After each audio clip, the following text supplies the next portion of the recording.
Hops and Stocks podcast is presented by 100 Spoke Media Group. We encourage our listeners to drink responsibly. Please note, we are not financial advisors. We do not offer or provide financial advice.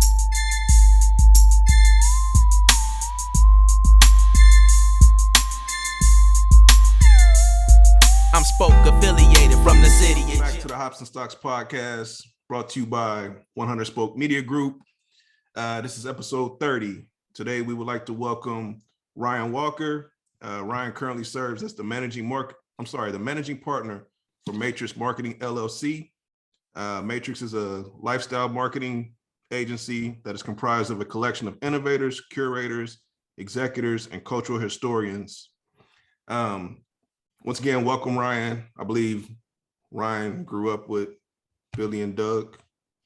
Definitely. I'm sorry, Billy and Blast. But before we hop into Ryan's story, you know how we do. We like to kick it over to the man with the plan, Mr. What's in This Can. 2 nights in a row. 2 nights in a row, yeah, man. Double back on them, man. Yeah, this ain't normal for us, man. We normally a Wednesday type pod, but this week is a special week, so we're doing it Monday and Tuesday, taking Wednesday off. But as E alluded to, today we have a special guest, Ryan, who sent us this care package from New Belgium. So today's offering is from Voodoo Ranger. I would say I want to tell you what's in this can, but you can see this is a bottle. So this is the Juicy Haze IPA, which is, I'm a fan of Juicy Haze IPA. Clean taste. You can see why they call it haze, because you can't see through it. You see I'm rocking my Trotwood lager glass.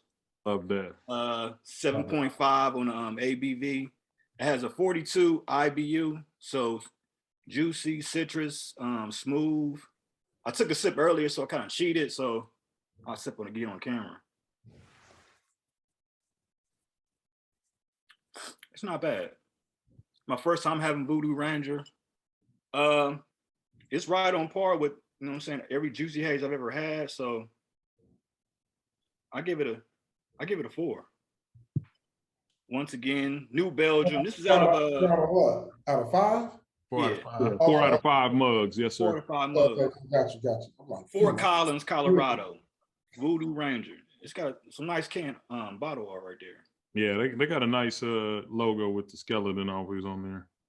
Yeah, you can never go wrong with skulls as logos, man. It's just something that says, buy me if it got a skull on it. Everybody was getting those sugar skulls, man. What you going, Blast? All right, man. Well, B-Dub, first of all, man, I think I got a little bit of a beef with you. It seems like, unless I'm wrong, y'all tell me if I'm wrong, it seems like you started your review without saying, let's talk about it. Yeah, I sure did, man. So if you could give me one of those so I can get into my review, then we'll be good. Now we got to put an edit point. We gotta chop and screw this. We gotta do a punch in and start over. I'm joking, man. Edit me right now. Yeah, let's talk about it. All right. Well, I think I'm the third cat to review this on the pod. I was looking through the fridge. I kind of had some lightweight stuff and some stuff that wasn't cold, but this has been sitting in the fridge for a while. So I was like, all right, man, it's my turn to do the Black is Beautiful. This is the Street Side edition. Imperial Stout with macadamia and coconut coffee, 10% on the ALC. I had this before, I believe it was Ohio State, Michigan game over at Doug's crib. And B-Dub, shout out to you. Shout out to you, not for that, but shout out to you for, bringing this through and then securing me a package, man. So I appreciate that. Oh, and by the way, we appreciate Mr. Walker securing us a package. To all our guests, past and present. If you really want to get in good with the team, send us a little love, man. Hey, man, show us the bag. Yeah. With that being said, man, I'm gonna get into this glass. Oh man, the notes are amazing, just like I remember. Yeah, man, it's a stellar drink, dog. Yeah, that is good, man. I don't know what that is on the back. Maybe. Oh, you know what it is? It's the coconut.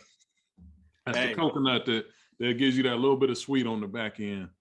I think I'm gonna sit at it. Let me take another sip. The Spaniard's trying to hop on.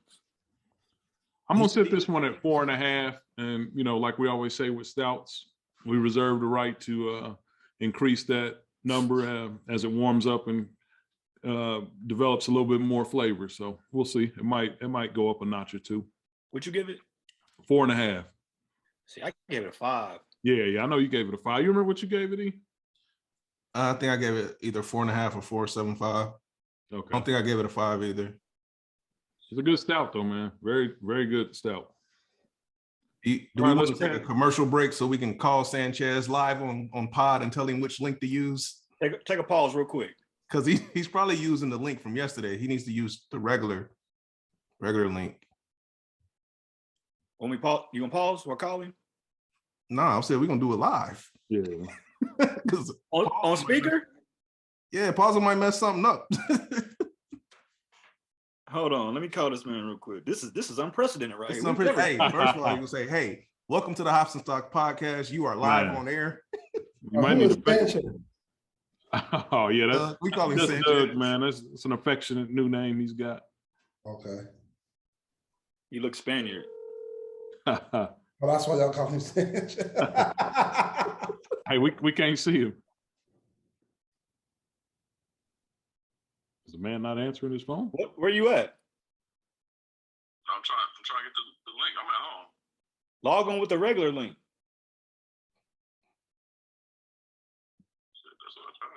It's like one that says January through February. It says January through February. The 22nd. Yeah. Hey, by the way, welcome to the Hops and Stocks podcast. Yeah, to the 23rd. It says 23rd, but log on with that one. Okay, all right. All right, now we about to be official now. I'm back to regularly scheduled programming. Blast. You get at a 5 or? 4.5. 4.5. Yeah. So what you got? I mean, I know what you got, but tell the people what you got. So once again, we closing out Black History without me drinking a single Black-owned beer. Not the whole month? Not the entire month. Not a Damn, one. man, do you hate your own kind or something? Hey man, I love my people, but for some odd reason, my people don't love me because none of my breweries that I want to support distribute here in Nashville. So I will make another plea. This is, I think, round 4 of pleas. Y'all hit me up. Let's get distributed in Nashville. There's a lot of demand for some Black-owned brew. We would love to. I would love to review y'all's beer on our podcast. DM me at Hops and Stocks. Let's make something happen. Yeah, I got them. Before you drink that, man, I think me and B-Dub got to roast you again. What kind of brew is he drinking tonight, B-Dub? Man, this man has Jim Crow beer, man. I think he's got some sharecropper brew out there, man. What's up, Doug? Here he is. What up, Ryan? What's up, man? How you been? Oh man, I'm great. Just getting home from practice and stuff, man. Good to see you on, man. Good to see you. Practice? What practice? What you practicing? I coach my daughter's basketball team. Oh, okay. Yeah. Because you got the older daughter that just plays AK. Right. And you got the younger girl too. Okay. Right. The youngest is playing basketball and the middle child softball and stuff like that. But yeah, man, good seeing you. I was just telling these cats, man. Ryan, we stay what two doors down from each other, man. So I was telling him. That's crazy. I used to see you leaving all the time, like, man, can I get a ride? Like, I mean, first off, you're why? Because usually watching your car as much as I was watching mine. Nah, man, I had Cordova, man. I couldn't go nowhere. He was all over the city. I'm like, man, this dude can at least give me a ride one time. So. It was good to see you, man. How the fam? They doing good. How about yours? Hey, man, good, man. Good. Cool. Are they still the same? They still in the city over there, or they? Yeah, no, I still live in the house. When I'm coming home this weekend, I'll be right there.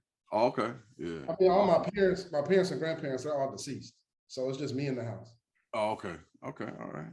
You know, so yeah, we moved from Upland, years back. Moved my mom up out of there. So I hadn't been on that side in a while, man. How's it maintaining over there? Your house is that house is terrible. Is it? Yeah. Somebody may have just bought it. They look like they may be doing some remodeling on it, but for a while it was just deteriorating. Right. All right, fellas. Well, we're gonna have to let y'all catch up later. We was mid pod out here. we got a whole podcast to finish. Carry on with your review. Yeah. My apologies, man. I ain't been on in a while, man. It's all good, man. It's all good. I think you were telling us about that discriminatory brew that you're doing. Discriminatory, that's crazy. Hey, man. So once again, since I can't get any black-owned brew down here in Nashville, and somebody can correct me if I'm wrong, but I haven't been able to find any. If somebody knows of anybody that's distributing here, let me know. I just been drinking black brew all month. You know what I'm saying? So I'm sticking with that. That's my tie-in, is I'm sticking with stouts all month, man. Drink black beer if you can't get black beer.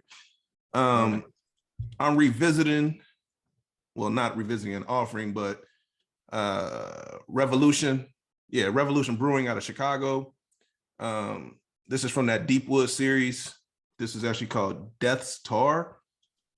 This is a 14.8% barrel-aged imperial stout.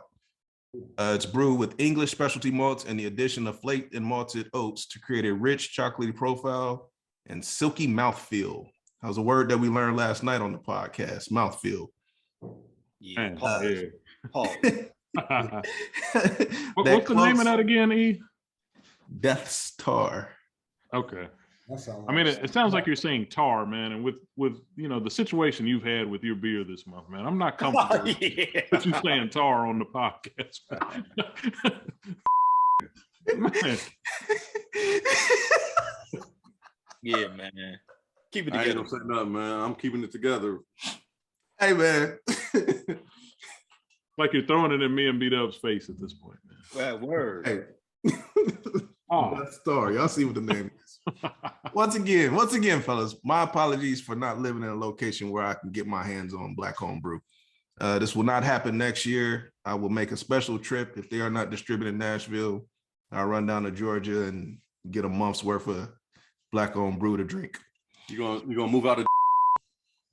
Nah, I kind of like man. There ain't no state taxes. The pay is good. The entertainment's good. I kind of like it. You know what I'm saying? What's the rating on that? Oh, I ain't even got to it yet. Hold up. Let me see. Back to the notes are vanilla, toasted coconut, and caramel candy, and then it's aged for 12 months.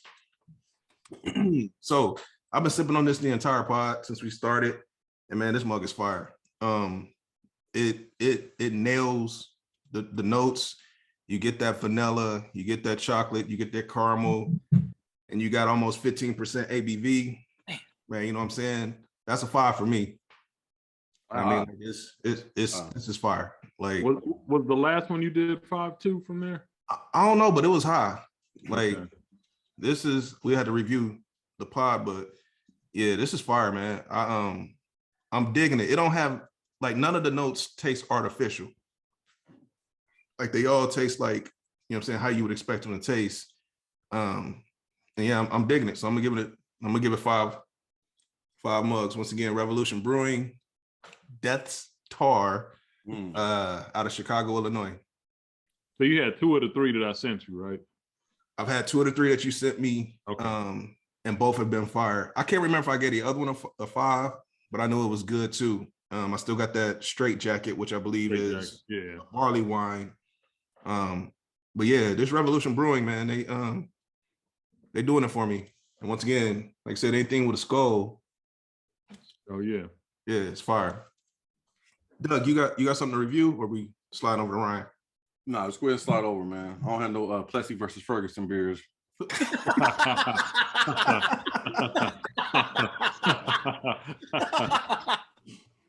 Hey, man, once again, right there, man.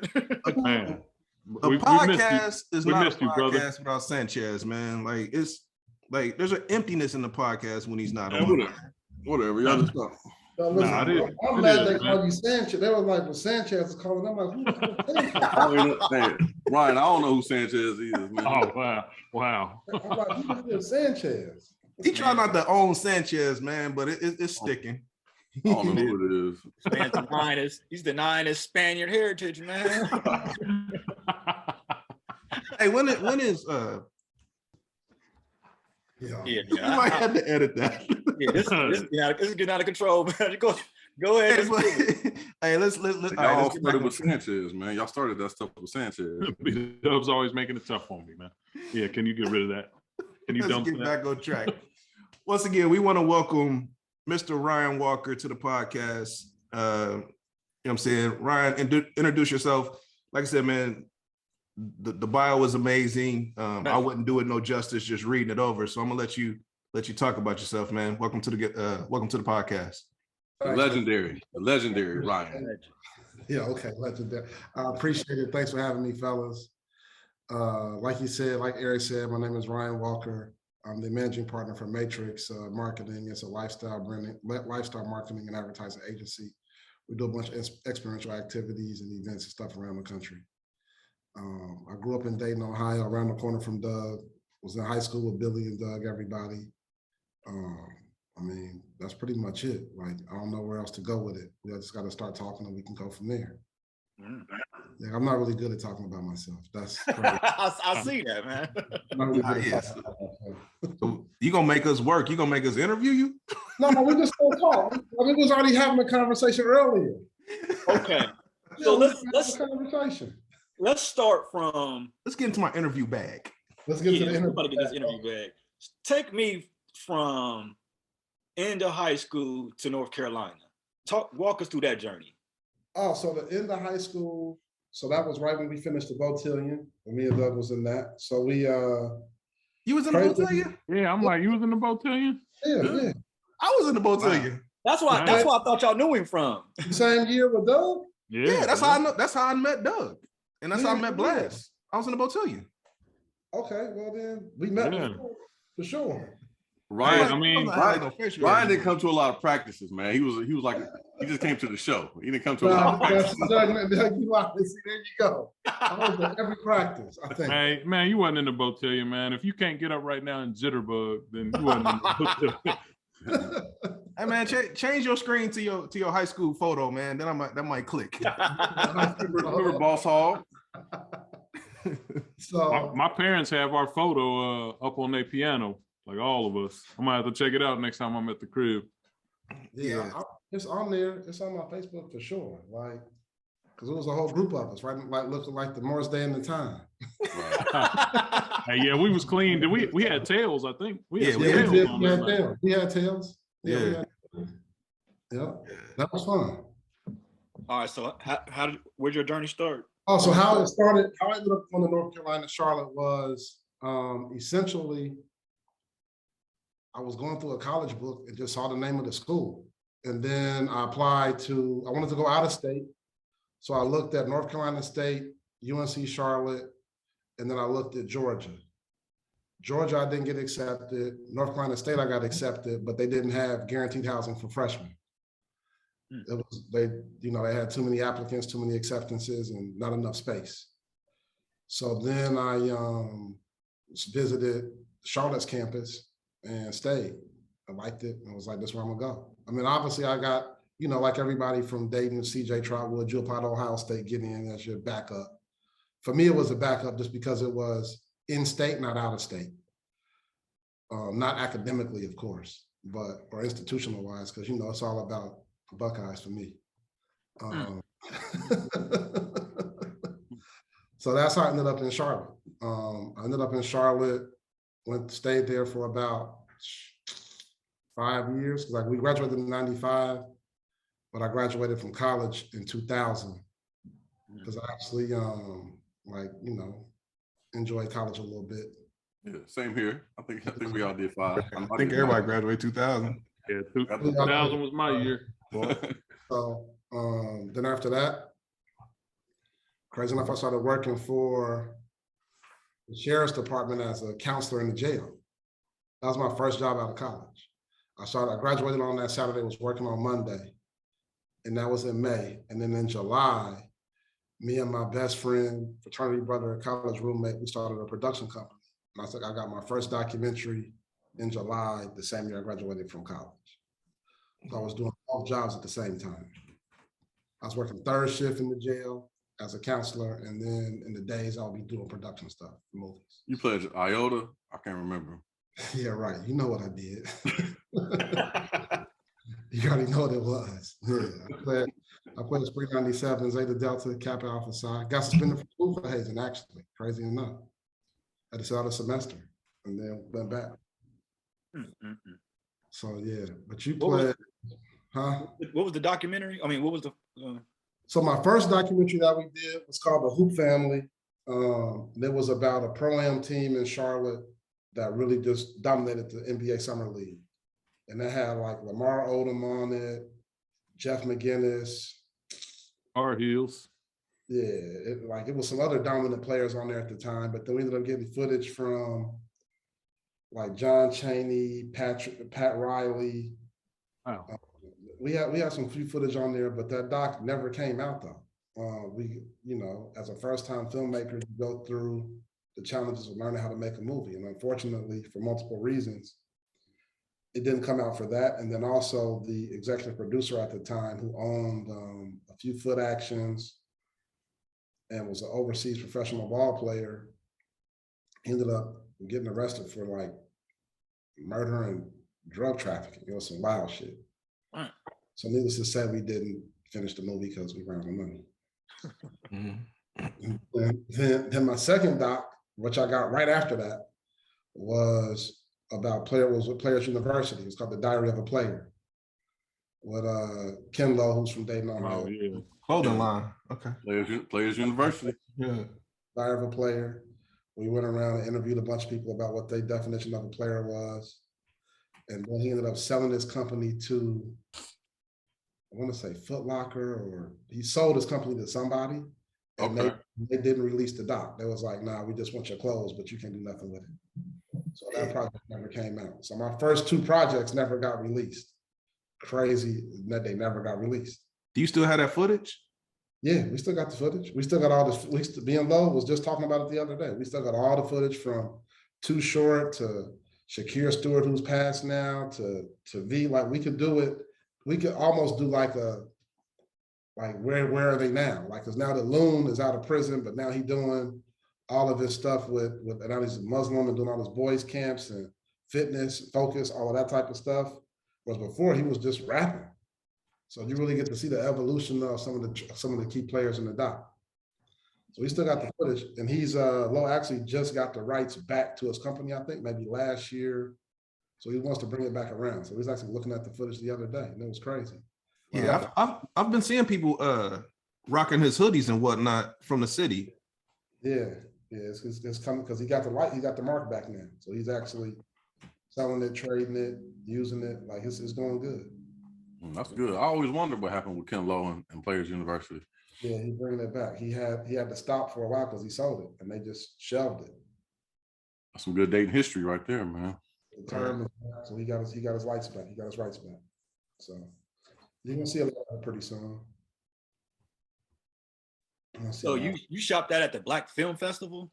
No. So those two docs, they didn't get my first project that got released. My first project that went to the ABFF was. So let me rewind. So after I did those two documentaries, they didn't get picked up. I then bought into a franchise called the Black Cinema Cafe. And that was my real entryway into being a professional entrepreneur, as well as in the film world. Because what we did was, at the time, this was still when DVDs was out, it wasn't no streaming, right? So it's a bunch of Black filmmakers making content, but you couldn't get a distribution deal.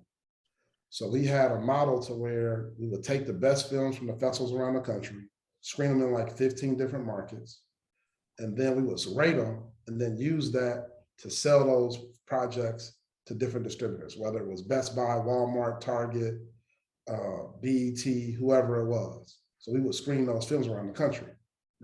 And I ran the Charlotte market, but I financed through sponsorship 5 other cities. Because when I got in the deal, I ended up selling sponsorship for Heineken and for Chrysler.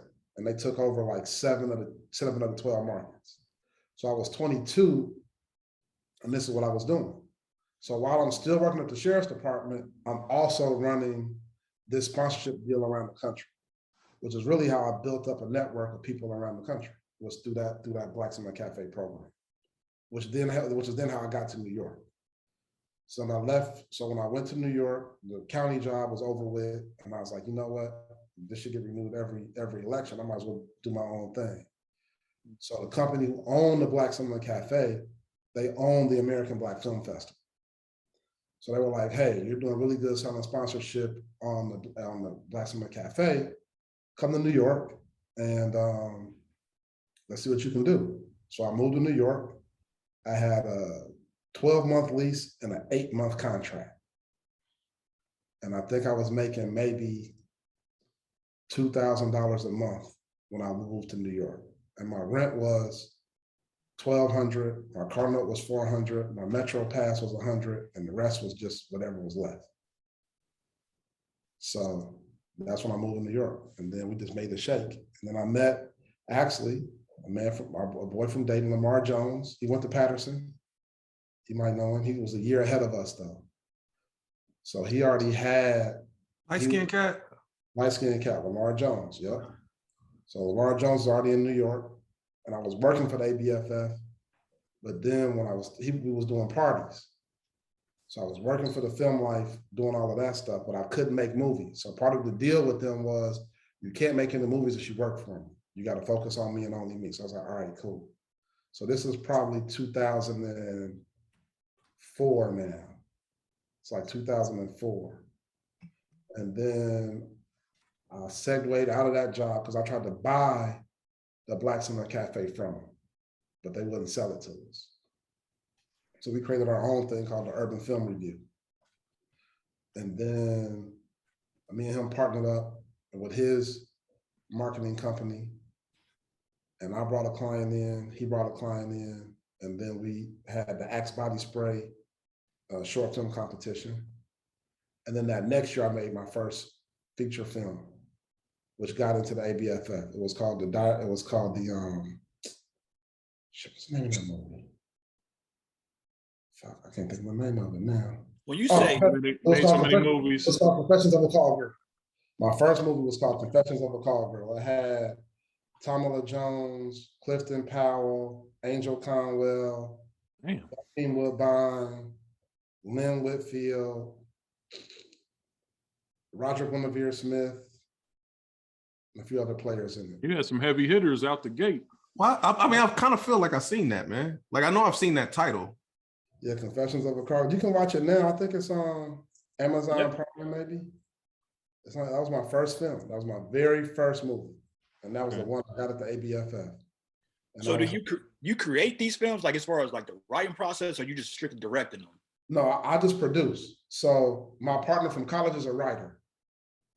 So, and that's actually how I got into making movies. I never wanted to be a filmmaker. He did in college. I wanted to do real estate in North Carolina or then in Ohio, like I do now. So, but his dream was to do film. So I was like, oh, fuck it, that sounds sexy. Let's make some movies. And then it was this signal that we was cool with, who was like, we can make a movie, anybody can. I hope nobody can signal in the group, but that's what we thought. So, so after that, that's when he started writing it. And then now, crazy enough, and this is the thing about perseverance, right? So one of the movies that Malik wrote in 1999, he's been writing that script, revising it over and over and over again. Now we're in a deal with a studio out of LA called Buffalo 8, who's gonna finally finance and make that movie this year, hopefully like in August, September. But he's been writing that same, so I've made 4 or 5 films without him. But the first one he wrote in 99 is now gonna get made in 2022. That's crazy. That's crazy, right? Yeah. From 90, so when people see his movie that he wrote in 2023, 2024, they're gonna be like, damn, this didn't take no time to get done. But he's been writing that shit since 1999. That's like the Kanye documentary. He's been writing that shit since 1999, man. And it's called Under the Brooklyn Bridge.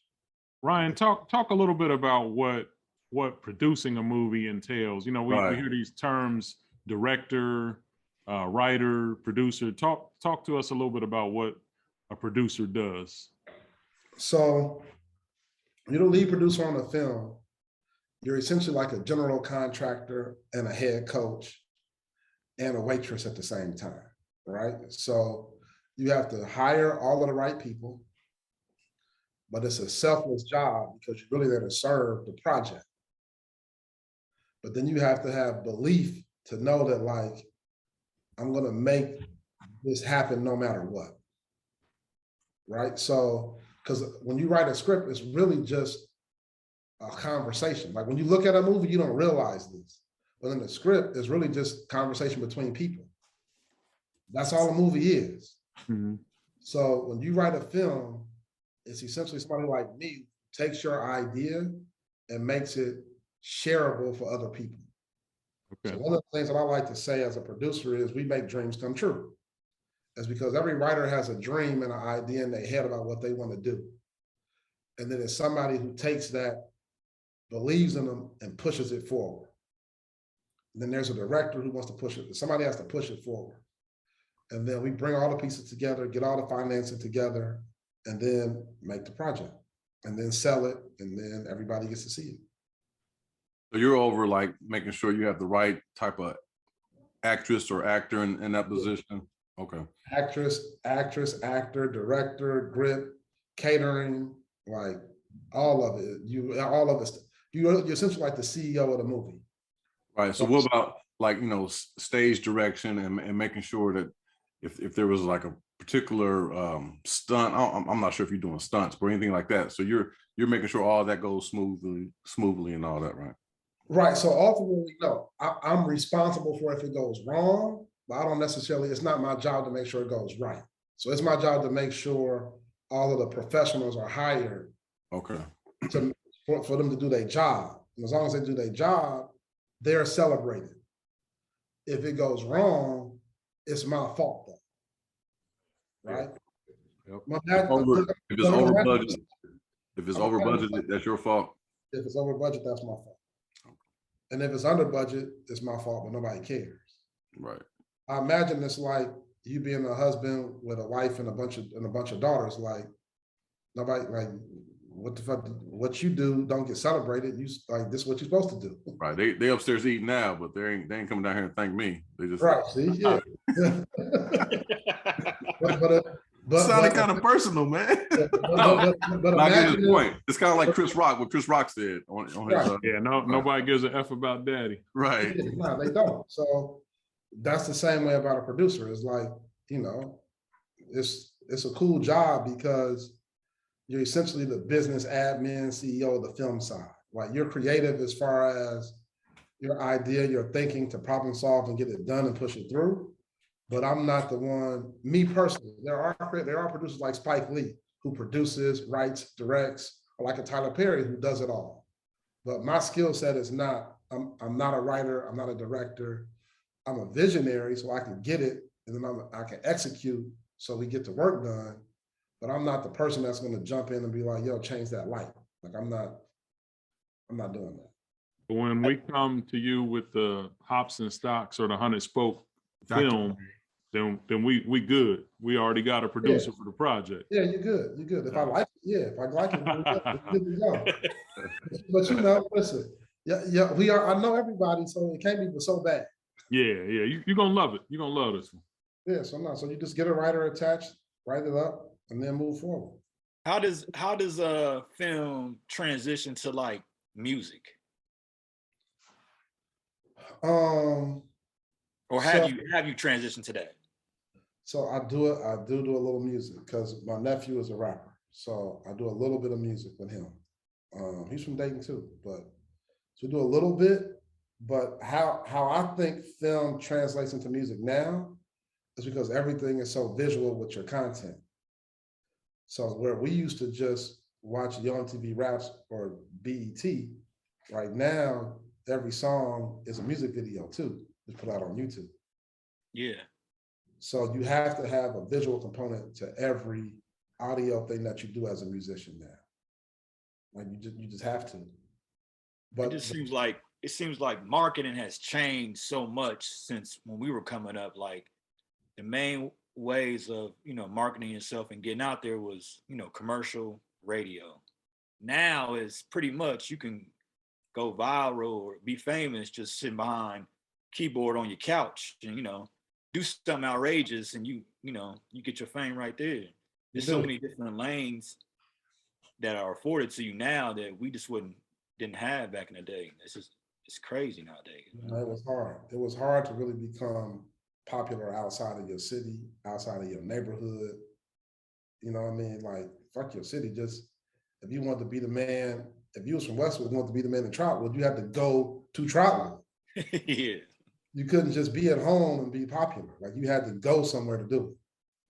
I mean, So yeah, it was different. These kids are making millions off of YouTube, man. Millions. Yeah, I mean, the ones who do it right, they are. You know what I mean? But also the downside of social media is your embarrassment is in front of the world too. Right? So you're a child now, like when we was in school, you got beat up. If you wasn't there, you had to hear about it. But now, it lives forever on the internet. True. Yeah, like if you say vanilla ash track on a podcast, people are gonna hear about it. Yes, it's out in that space. Yeah, it's forever. Especially if people emphasize it.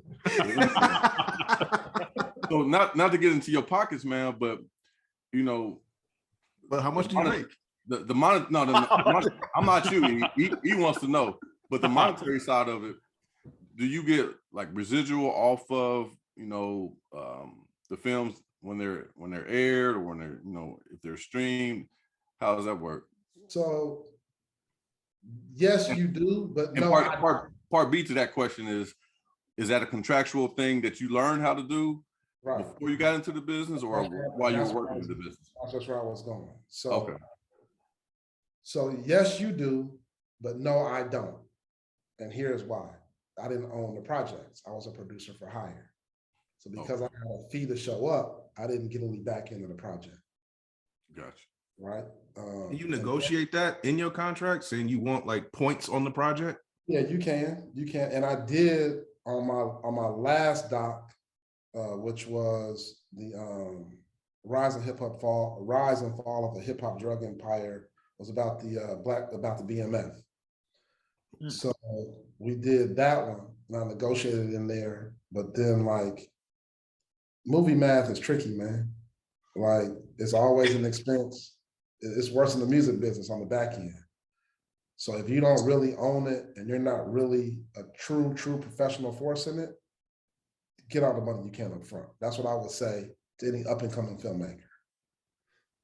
When I was making movies. Now it's a little different because you can control stuff differently. Like now you can release it, charge for it, you can upload it, you can make your money a little different now. Like when I was making movies, I remember I was in a boardroom with my distributor Cold Black at the time, and they were like, yo, I was like, well, did you even watch the movie? They was like, we don't care. Nobody watches the movies. He's like, you think Walmart watches these movies? They look at the box art, they see who's in it, and they buy it or they don't. They don't watch all these movies. My mind was blown. I was like, damn. Yeah. They don't watch them. They just look at the box art, see if somebody's gonna like it, and then they buy it for everybody to see. So you never think of it like that, but then you realize like, damn, it's not some man in a room watching a million movies. That's what I thought at the time. I was naive to thinking like people actually cared how good your movie is, but they don't. They care how much they can make off of it. Yeah. And then if it happens to be good, great, but they don't care. At the time, now it's different. Like, now it's some good filmmakers like your man in Dayton, he's doing really good with his project. Got my hustle up. Jason, don't stop. You got 3 more movies, 20 more projects. I've yet to see that. Yeah, I watched it on Prime. I watched it on Prime. And it's an independent film, but the thing is like with everything, you just get better as you grow in your career and your craft. So like my first doc is nowhere near as good as my last one. The first movie, like I can't watch it. Like people watch Diary of a Player, Confessions of a Call Girl, and they be like, oh, this is entertaining. I look at it like, damn, that lighting sucked. Yeah. Like, wow, damn, I wish we could have shot that over. You know what I mean? So like, when I watch a movie that I make, the magic is gone because I see, like, I know, like, this wasn't the best take of that shot. How long do these documentaries usually take? Shit, forever. I'll never do another documentary. That should take forever, man. Docs take years. I'm gonna say it's the life of the subject, right? Yeah, it takes years. Like you gotta have a compelling enough person that's the subject matter. And then you gotta do all the research in the back end. And they don't really make any money. So like this Kanye doc is gonna make money because it's Kanye and it's Netflix. But you gotta think, I was making movies when Netflix was still sending DVDs.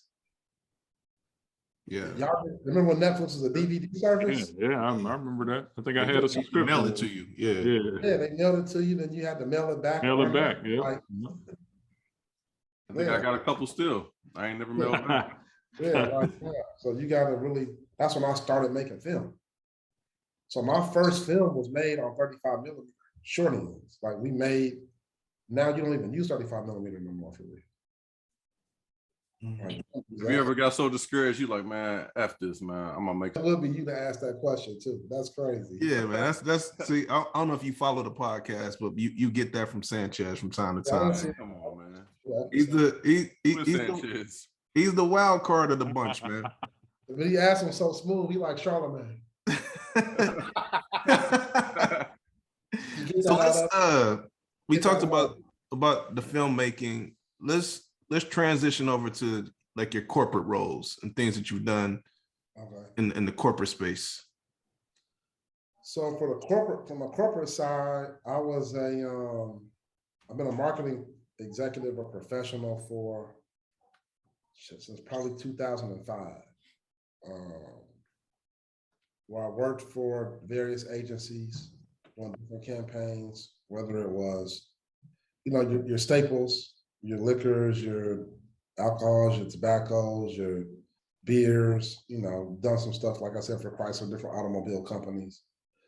I did that in New York and New Jersey for the longest. And then what made me start my own company is the agency I was working for went out of business. So I'm on vacation in Egypt and I get a call like, yo, flex. Get on this conference call right now. Yeah, that was a flex. I'm on flex. We not gonna just let you just slide that in. So I'm just chilling over in Egypt. Company went out of business. I seen those pics on IG. I'm on vacation in Egypt and lose my job. Like, I get the call, like it's an emergency conference call. I'm like, I'm on vacation. I can't get on the phone. I'm out of the country. They're like, no, you need to go on this call. Effective immediately, like the company's out of business. There ain't no more money. We're done. Meanwhile, it's a Wednesday. I'm supposed to get paid on Friday. I'm on vacation. Oh, man. Oh. So, I'm like, damn. That's how I lost. That's how I literally got fired on my day off. That's crazy. Did they pay you? No, wasn't no pay. That was it. Wasn't no paychecks. Wasn't no paychecks coming at all. Ruined your vacation, huh? They thought they did, but luckily, it didn't work out that way. I had enough. I was a little nervous at first, but I had a couple of good friends. So I called them. I was like, hey, listen, if I decide to start my own company up, if I need some seed money, would you back me? So it was like, yeah, we got you. So after that part, it was like, cool. I had enough money for vacation, whether I got paid or not, that Friday. Now, when I got back, we knew. But I was gonna make it to Sunday for sure. Okay. So I wasn't worried about that part of it. Because So is that how Matrix Marketing came about? That's how it all came about. Okay. So tell us a little bit about your company and what it is you guys do. So we do, so right now, our biggest client is Backwoods. So we do all of the consumer engagement facing stuff for Backwoods Cigars. So actually, after this call, I'm going to the 85 South Show for taping because they're doing some stuff with us tonight too. So we do everything that you see that's related to Backwoods, every single thing. That's our largest client. That was a client I got when I left my old job. I was sitting on the account and they were like, hey, listen, we like what you do. We like your work. We like your team. You know, do you have your own agency? Would you come in as a consultant? Could you kind of figure this out for us so we can make an easy transition because we like your program? So I was like, yeah, we'll figure it out. And luckily the client believed in me and I did some good work, had some great relationships, and it worked out. It worked out. Do you take on smaller accounts? Not really. I mean, like New Belgium is one I want to take on. Like that's a smaller account, but I wanted to, I'm not a beer drinker, but you know, I trust y'all's opinion because I've been knowing y'all my whole life. So if y'all said this beer was trash, I wasn't gonna fuck with the account. Okay, so I'm gonna keep it 100. It's drinkable. Right, It could be better. It could be better. Okay. We drink a lot of high-end beer here, a lot. And most of the stuff you can't buy at Kroger. Of course. This is readily available at Kroger. Right, I get that, but y'all are some so y'all gonna drink the Louis Vuitton of beers, right? So I understand. I like that, man. I understand y'all drinking the Louis Vuitton of beers, right? But to me, what I think about New Belgium as a brand is they're trying to position themselves as a high quality, affordable brand. Okay. Not necessarily Louis Vuitton, right? So looking at that perspective, you saying it's a 4 is fine with me. Had you said it was a 1, I'd have been like, nah, I can't do this. So if I didn't know anything about this, well, I didn't know anything about this beer, and I just went into the beer section, this would make me go past it and then come back. Because their branding is perfect. Like I love their branding. Yeah. It's fire. It will make me just try it. If I didn't like it, I didn't like it. And it's probably, I don't know what it is for a 6 or a 12, but it's probably affordable because it's, you know, it's a Kroger. Okay. But, you know, for what it is, I mean, this is a good house beer right here. I have no complaints with it. It is what it is. I saw a New Belgium truck actually today. I don't know. When a client says, hey man, you've done good work for us, are they basing that on numbers or just, you know, just their relationship with you? What are they basing your good job on?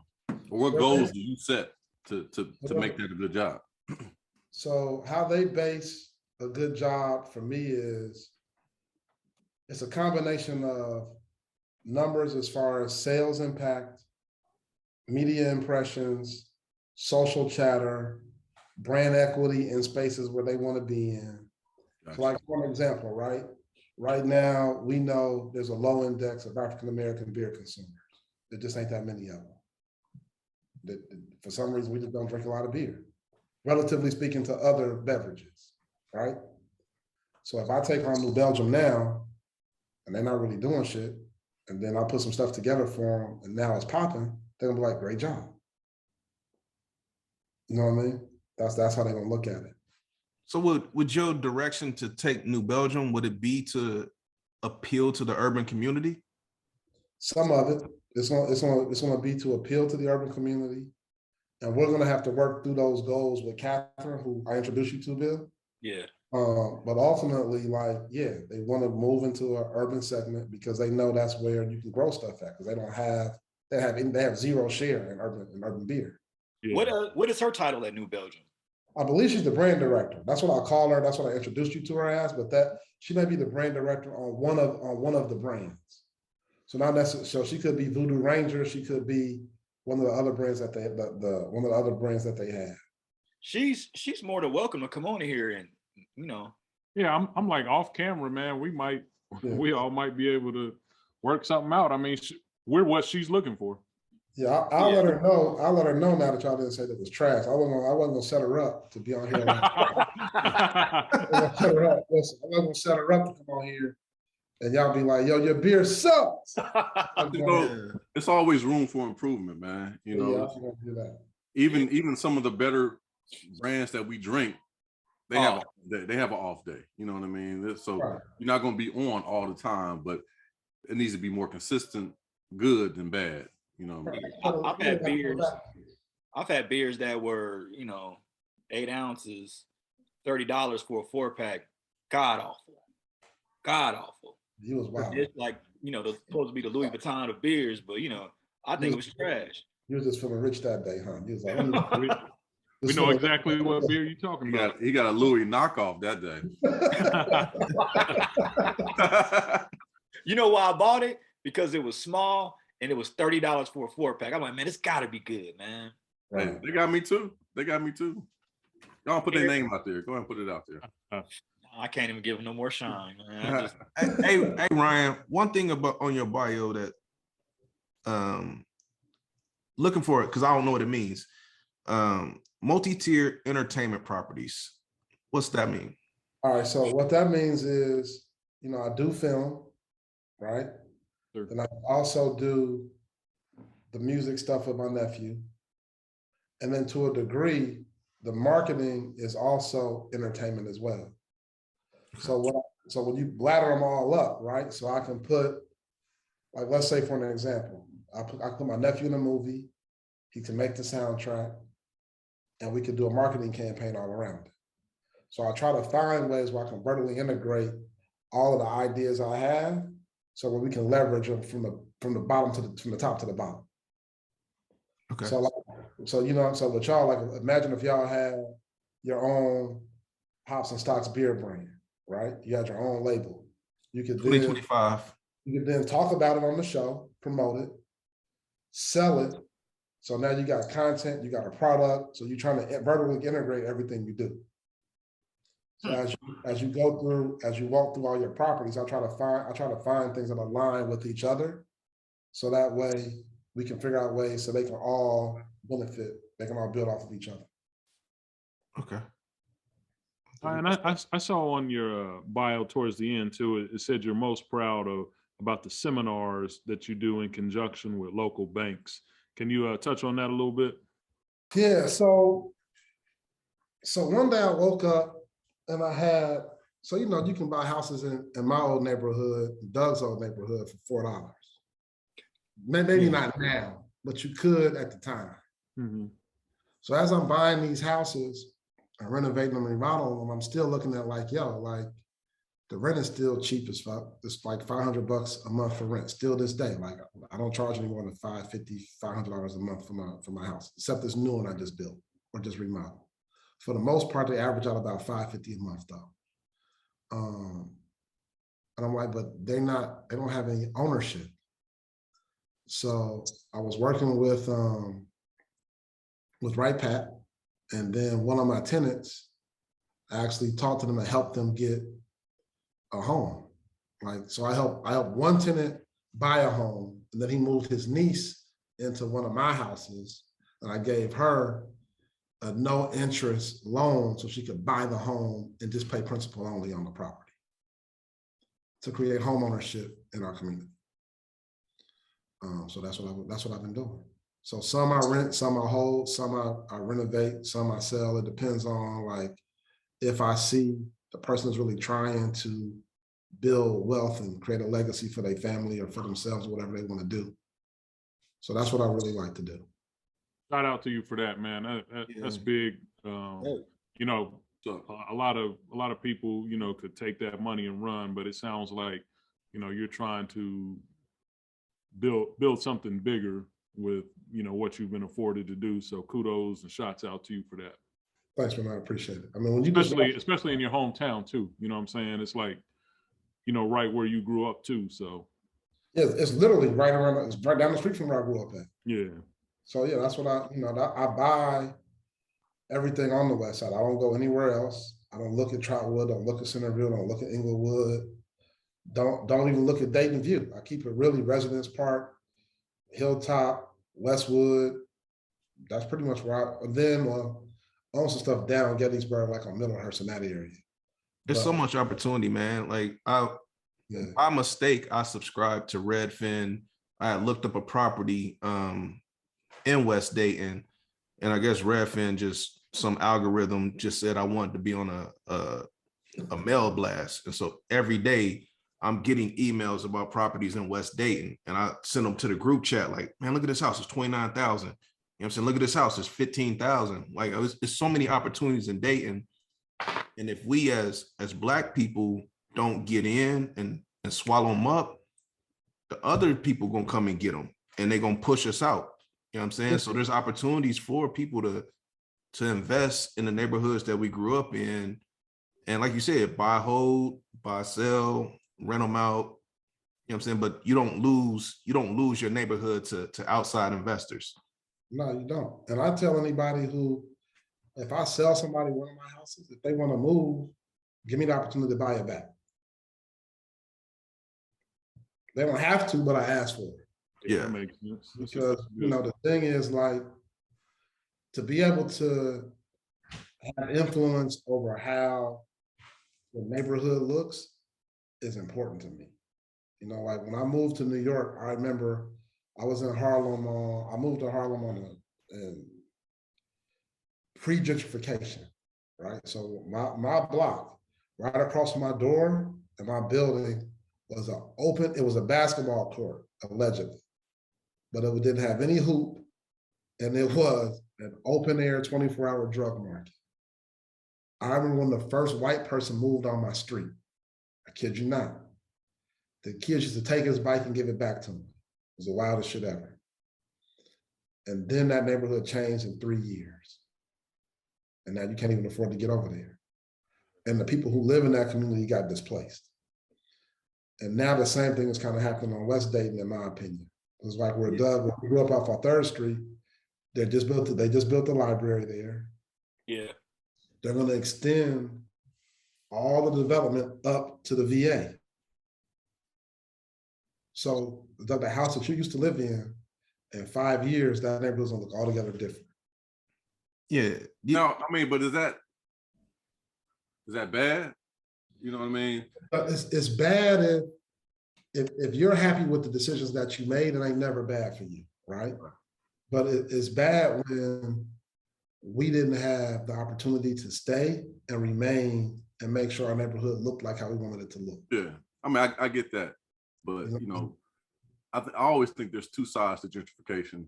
And your point, if you can be a part of the gentrification and do what you say, Ryan, help those home buyers make the right decision to stay in their home, because you can't rent forever. And I think a lot of gentrification counts on people wanting to rent forever, because that's how they get, that's how they get paid. That's how they keep their pockets lined up. So, I haven't been back to that side for a while. Have you tried to buy Majestics? How about that? Yeah, I looked into buying Majestics. Right. I looked into buying the whole building of Majestics. I was gonna make that my office in Ohio.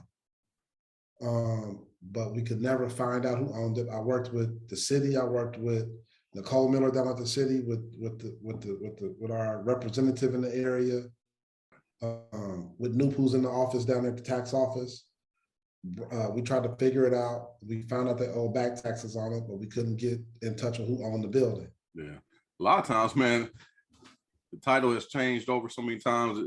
It may be some Russian. It may be some Russian that owns it. You know what I mean? Out of the country, for real. And now that they know, to circle back to like gentrification. I heard that, man. I was in Dayton a few months ago, and one of the telltale signs that you kind of look for, and that's just kind of living here in Nashville for the past almost 4 years. The neighborhood that I live in is one that's been highly gentrified. I mean, I moved in at, after it's been gentrified, but I've seen areas around mine. When you see they put a bike lane in your neighborhood, it's coming. It's coming. You know what I'm saying? Because they're not planning for, us to be biking to work or biking to, you know what I'm saying, wherever. They planning for the others.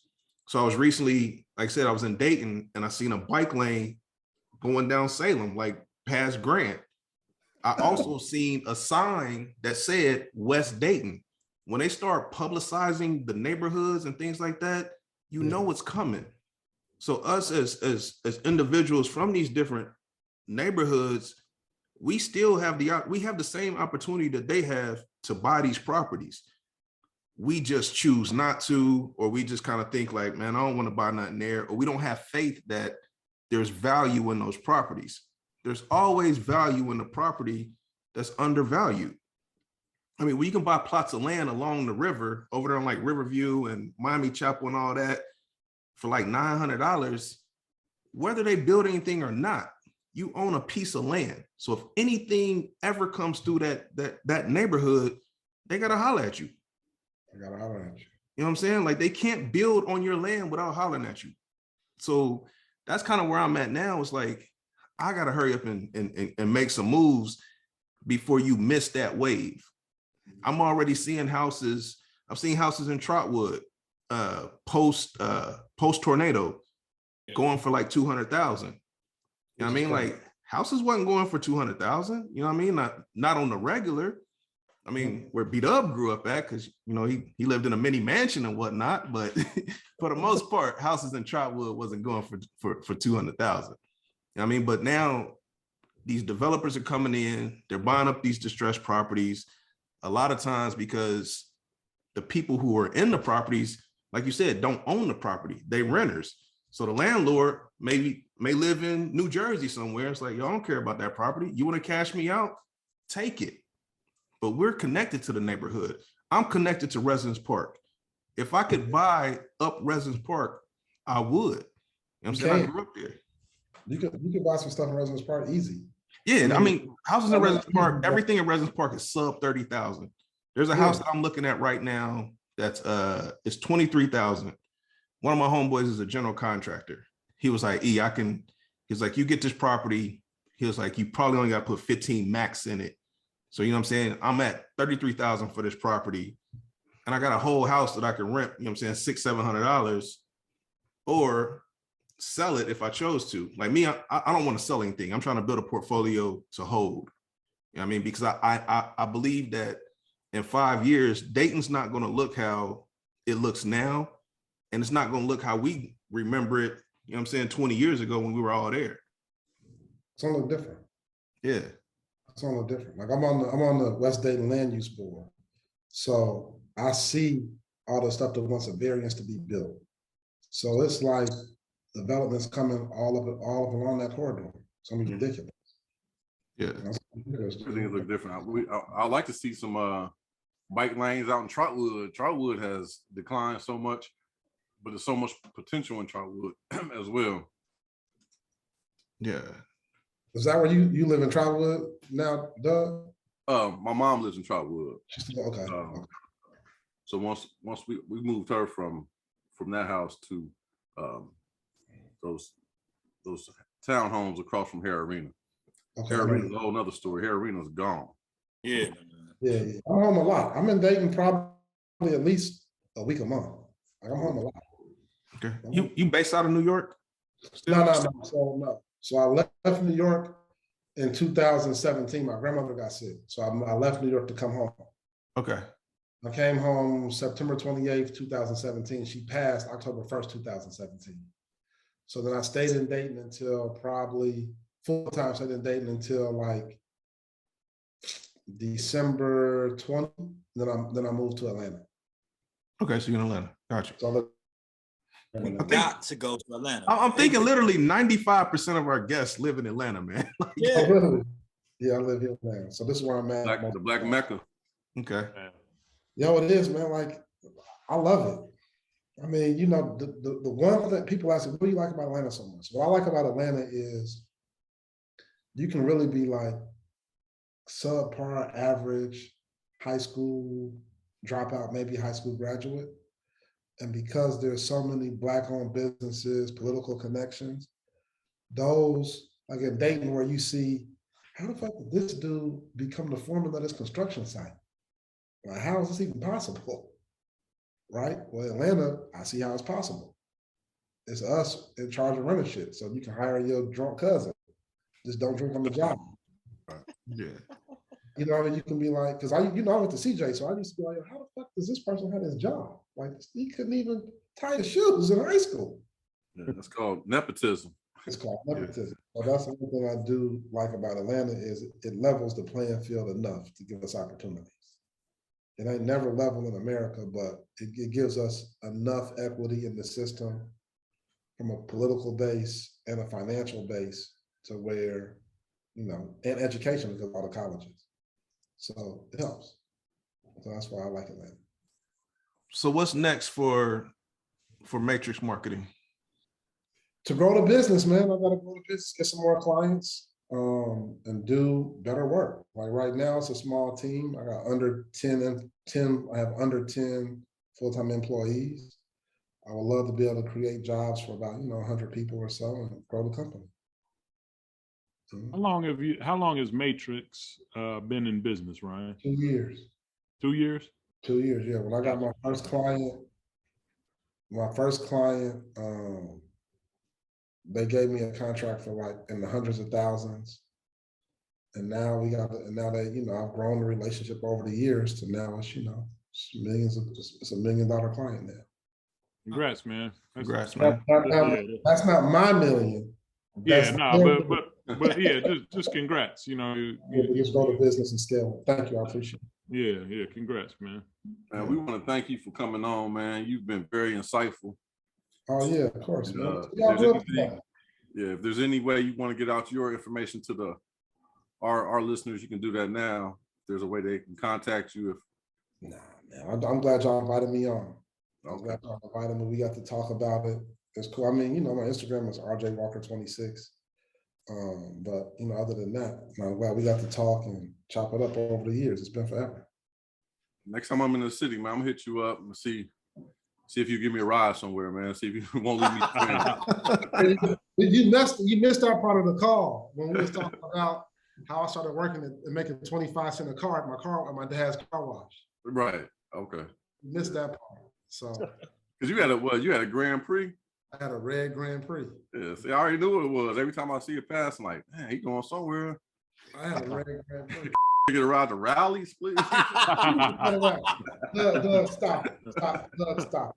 He said, please. Because you had a car too. Yeah, I did. You had a car. And then, listen, Bill, this is how close me and Doug lived to each other. Me and Doug used to mess with the same chicks. So I would know who was at his house because one, you can see through the glass doors and their car would be right there. I had to tell her to park in the detached garage so Ryan can't see you. On the side. This what you with today. I'll see you tomorrow. Fuck, this cool. Hey, real talk. I used to have to tell young ladies to park behind that tree so my mom will look out and see a car out there. I'm like, go ahead, park all the way down. You know where the alley was? Right. Park right next to the alley. Sanchez, man. Right. Hey Ryan, I'm gonna hit you up, man. On I'll probably shoot you a DM or something on Instagram because I'm interested in that information that you get about like what's coming to Dayton as far as developments, man. Well, I only know about the west side. Huh? I help you out as much as I can, but I only know about the west side. That's where I'm looking to buy. Like I'm only looking for, west side and typically properties under like 40,000. You know what I'm saying? There's still a lot of properties in that area. As much as you can, dude. He just likes to slide in people's DMs, man. That's all. He just likes to slide. Hey man, I like the politics of people. A household of residence park maybe 2 months ago for $110,000. Yeah, and ain't nothing over there that you can't cop for like. Not even a grocery store on the west side. Yeah, that's what I'm saying. We were looking at a property today that I sent in the group chat. It sold in June 2021 for $29,000. They sold it February 2022 after some renovations for $87,000. So I mean, it's money out there, man. Like, hey Ryan, don't act like your house had any comps though. There was no comps on that street or in that neighborhood house. Don't act like there was comps for all brick home. There was no. You're the only one that had an all brick crib. Everybody else was siding. No, that ain't true. The house on the corner that had a 10 brick house. The 10 brick house right on that corner. Man, I don't know about that, man. It's a 10 brick house right there. You had a wraparound drive. I mean, your house was not comparable to anything else that was around. Yeah. Hey, man, but we want to thank you again, man. We don't want to hold you up too long. You want to wrap it up, E? Yeah, man. Once again, Ryan, salute for coming on. You know what I'm saying? Appreciate you. We'll love to have you back and chop it up, man. Ryan Walker. Success. Definitely. I'm gonna see if I can get Catherine on here next time. See if I can get her on the phone. Yeah. Yeah. Tell her to get in contact with me. We'd have to make sure everybody got the beard on. Yeah, So I have to make sure everybody got There's an actress named Cherokee D. I don't know if you know about her, but see if you can get her. Oh man. Hey man, Hops and Stocks, episode 30. It will be Signing Look off her up. before we get paying. Hey, look her up. Cherokee D. Look her up. Hey, Man. Hops and Stocks, man. Episode 30. Peace. Signing off. Peace. We get at y'all. Everything staying in this episode. Shell of a man if we ever depart. From my heart to I'm riding with you. I'm riding with you.